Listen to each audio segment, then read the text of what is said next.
Ok, boa tarde. O meu nome é Mariana Rodrigues e faço parte da equipa do Centro de Investigação e Intervenção Educativas da Faculdade de Psicologia e Ciências de Educação da Universidade do Porto, que faz parte do consórcio do projeto Up2Be. Concretamente, nós somos responsáveis pelo pelo produto intelectual 4, que diz respeito ao desenvolvimento das Digital Peer Activities. Esta equipa é coordenada pela Angélica Monteiro e coordenada pela Carlinda Leite. Conta também com a participação da Amélia Lopes, da Preciosa Fernandes, da Cristina Rocha, da Rita Barros e da Lianete Dota. Nós fomos estimuladas no âmbito da nossa participação, ou da natureza da nossa participação no projeto Up2Be, a desenvolver uma breve reflexão em torno do campo da educação, em articulação com os objetivos e trabalho desenvolvido pelo Up2Be. Como já tivemos a oportunidade de ouvir, através das palavras dos ex-intervenientes, o coordenador do projeto e outros parceiros, o projeto Up2Be está intimamente comprometido com a promoção de uma educação inclusiva e de qualidade. Mas sim, que é exatamente o quarto objetivo da Agenda para o Desenvolvimento Sustentável entre 2015 e 2030. O que é que nos diz este Objetivo para o Desenvolvimento Sustentável 4? Temos de ter em conta que vivemos num mundo globalizado, profundamente diverso, culturalmente, economicamente, entre outros aspectos,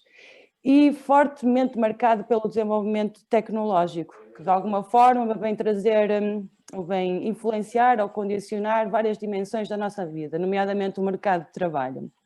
Mas o que é que nos diz este objetivo? É necessário garantir uma educação inclusiva, de qualidade e equitativa e promover oportunidades de aprendizagem ao longo da vida para todos e todas. E por que é que isto constituiu um objetivo? Porque, não só em Portugal, como também na realidade de outros países europeus, e como também já falámos aqui anteriormente, nomeadamente José Carlos Bronze, existem indicadores um tanto ou quanto preocupantes que têm que ser alvo de reflexão, nomeadamente a elevada taxa de abandono e insucesso escolar, os baixos níveis de qualificação escolar e profissional, desigualdades no acesso a oportunidades educativas do sucesso, desigualdades no acesso a recursos educativos físicos e digitais, desigualdades de género no acesso à educação e ao mercado de trabalho e, por último, dificuldades na transição entre a escola e o mercado de trabalho. Há muito que a literatura nos diz que as desigualdades sociais podem se transformar em desigualdades educativas, que depois se legitimam novamente desigualdades sociais, nomeadamente na introdução ou na integração no mercado de trabalho. Não obstante que a educação é um projeto coletivo e que os problemas sociais transcendem a ação da educação e que exigem uma ação concertada e sistémica entre vários agentes, a escola sempre teve e terá um papel central e incontornável na promoção de conhecimentos, capacidades, valores e práticas que permitem aos estudantes o exercício pleno das suas cidadanias, enquanto pessoas e cidadãos, e também desempenharem as várias funções sociais que as várias esferas em que eles se encontram lhes exigem. Portanto, temos aqui o papel da escola, o papel da educação formal no desenvolvimento das múltiplas literacias que fazem parte do contemporâneo. Ora bem, esta necessidade de garantir uma educação inclusiva e de qualidade começou a fazer parte, ou constituiu uma prioridade nos discursos políticos, quer europeus, quer nacionais. E então, em 2017, nós começámos a assistir a um ciclo de reformas educativas, onde foram publicados documentos centrais, nomeadamente o perfil dos alunos à saída da escolaridade obrigatória, que visam de alguma forma, ou pretendem ser quadros de referência para a organização do sistema de educação formal. Nomeadamente o perfil dos alunos à saída da escolaridade obrigatória é um documento que de alguma forma entrega os princípios, valores e competências que se pretendem que sejam adquiridos pelos jovens no final da escolaridade obrigatória, ou seja, no final dos 12 anos, espera-se que os jovens adquiram esses conhecimentos e que os ponham em prática nas várias dimensões em que existem. Então temos uma visão do aluno que integra desígnios que se complementam, se interpenetram, ou seja, uma visão transversal e sistémica, e que reforça um modelo de escolaridade profundamente assente na qualificação individual, não só para o mercado do trabalho, mas também para o exercício de uma cidadania democrática.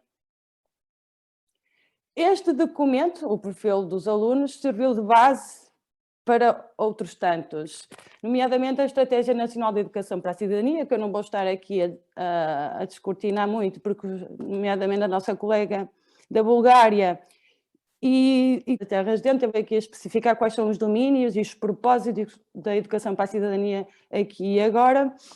mas posso mais uma vez dizer a questão da sustentabilidade, a interculturalidade, a igualdade, a identidade, a participação na vida democrática, a inovação e a criatividade.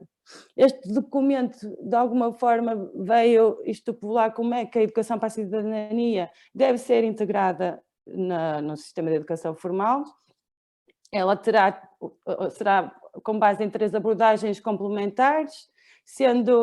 tendo um caráter transversal no primeiro ciclo,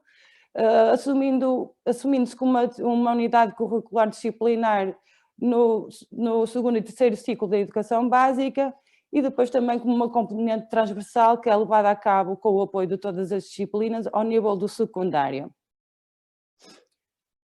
Outro documento ou outra iniciativa extremamente importante e que deve ser realçada é a Iniciativa Nacional de Competências Digitais, a eCode 2030,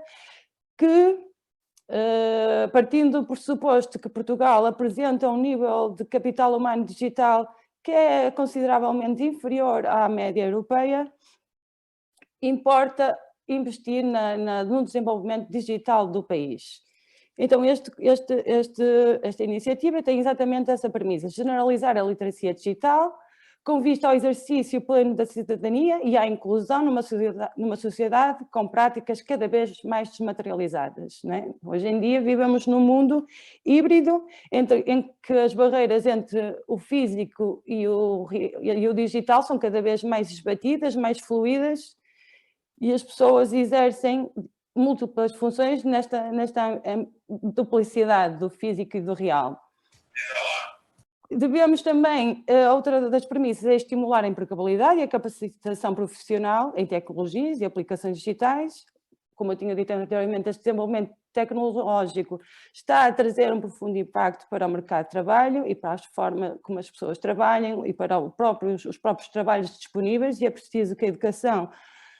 tenha em conta esta mudança e depois também garantir uma forte participação nas redes internacionais, ou seja, na produção do conhecimento que junte diferentes visões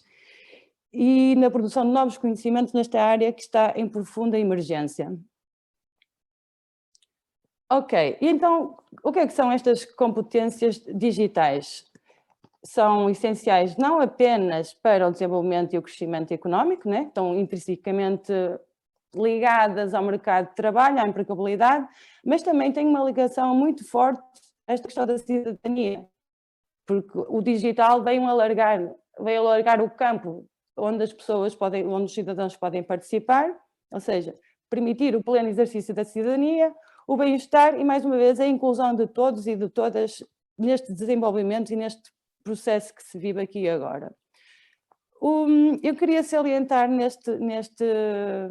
campo da educação digital o trabalho levado a cabo por um projeto também desenvolvido pelo CIE e também coordenado por Angélica Monteiro, que é o Mind the Gaps.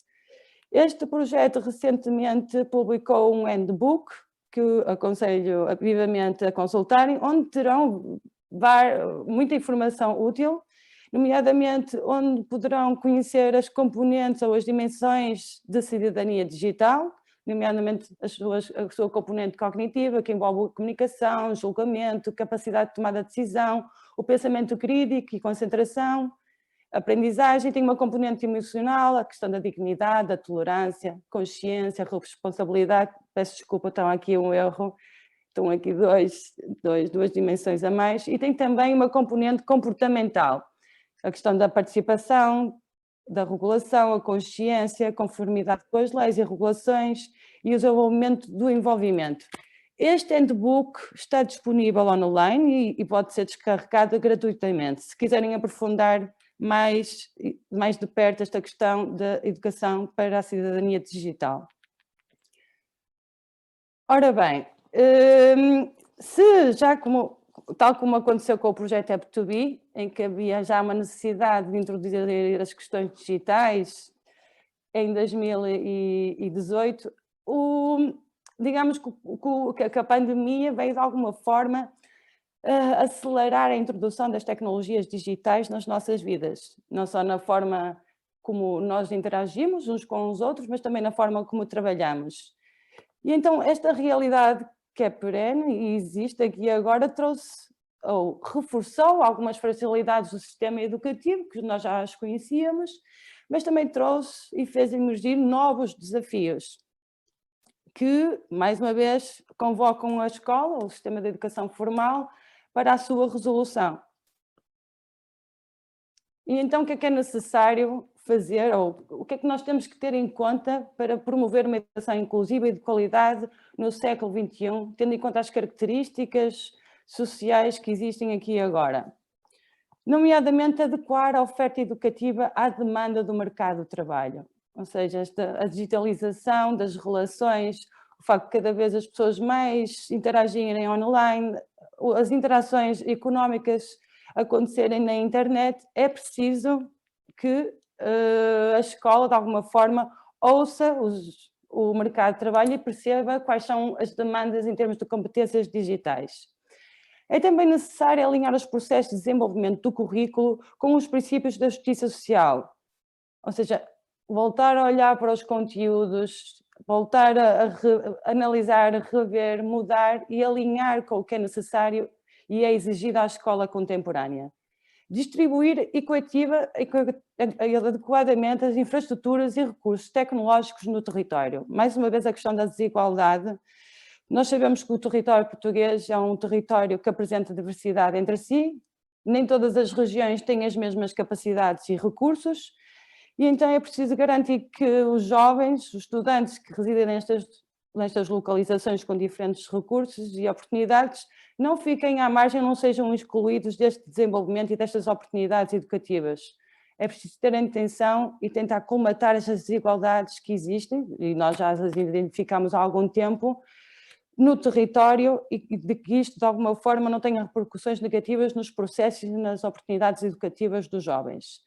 Lá está o que eu acabei de dizer, de uma forma assim a garantir a igualdade no acesso a recursos educativos físicos e digitais. Garantir oportunidades de acesso e uso e participação crítica de respeito por princípios éticos em contextos digitais. Esta questão da internet como um novo contexto de participação cívica, mais um contexto de interação e que é relativamente novo e que necessitamos de pensar sobre ele,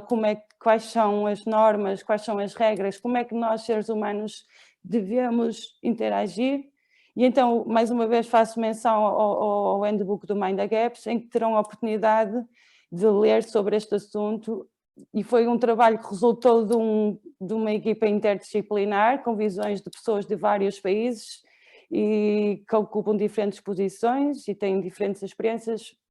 É importante e considero relevante que tenham este material em conta. É também importante capacitar crianças e jovens para lidarem com novos problemas sociais que decorrem nomeadamente do contexto digital, o cyberbullying, a adição à internet, a desinformação, como já foi aqui mencionado anteriormente,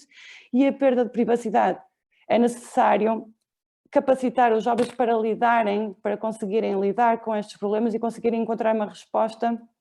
sem que isto se transforme mais um novo problema que tenhamos de carregar connosco. Assegurar uma formação de professores fortemente socializada com situações onde se aprende a ser na interação com a diversidade, ou seja, capacitar os professores não só para lidar com estes conteúdos da educação digital e da educação para a cidadania, mas também eles mesmos incorporarem nas suas práticas educativas metodologias de trabalho participativo e que envolvam os alunos em trabalho colaborativo, em trabalho colaborativo na diversidade, com diferentes formas de pensar, ser e fazer. E digamos que isto são princípios essenciais para garantir uma educação inclusiva e de qualidade. E mais uma vez, lá está, isto é particularmente importante no contexto do Up2B, que é facilitar a transição entre a escola e o mercado de trabalho. Mais uma vez, o mercado de trabalho ou a questão do emprego não é uma questão meramente educativa, ela exige uma resposta estrutural, mas é importante que a escola tente de alguma forma desconstruir, tal como o Up2B está a fazer, desconstruir preconceitos, aumentando possibilidades de escolha e, no fundo, facilitando esta transição que para um jovem não é propriamente algo fácil.